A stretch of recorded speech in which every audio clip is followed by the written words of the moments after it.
Gubernur Bali Wayan Koster mengeluarkan surat edaran nomor 35425-Sekret-2022 pada Selasa 25 Oktober.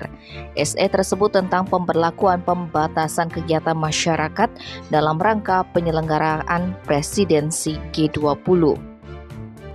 Surat edaran tersebut dikeluarkan dengan mempertimbangkan penyelenggaraan rangkaian pertemuan presidensi G20 dan pertemuan puncak pemimpin negara G20 pada 15 hingga 16 November 2022 di Bali.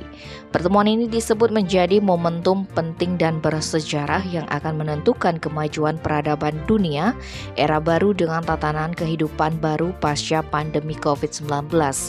Oleh karena itu, penyelenggaraan rangkaian pertemuan presidensi G20 harus berlangsung dengan lancar, nyaman, aman, damai, dan sukses.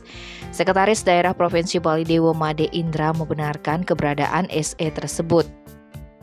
Dalam siaran persnya Rabu 26 Oktober, pejabat asal Pemaron Buleleng ini menambahkan, kelancaran dan kesuksesan kegiatan ini diharapkan menumbuhkan kepercayaan internasional dan mengembalikan ekonomi Bali seperti sedia kala. Dalam SE tersebut, pembatasan kegiatan masyarakat dilakukan di wilayah Kecamatan Kuta Selatan dan wilayah Denpasar Selatan yang dilaksanakan pada 12 hingga 17 November 2022. Pembatasan meliputi kegiatan pendidikan, perkantoran, pemerintahan, dan swasta, kegiatan upacara adat, kegiatan keagamaan, kecuali fasilitas kesehatan tetap dilaksanakan.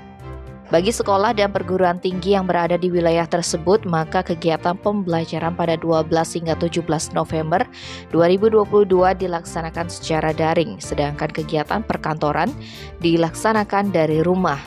Pemberlakuan pembatasan kegiatan masyarakat diberlakukan di semua jalur yang menuju lokasi pelaksanaan presidensi G20.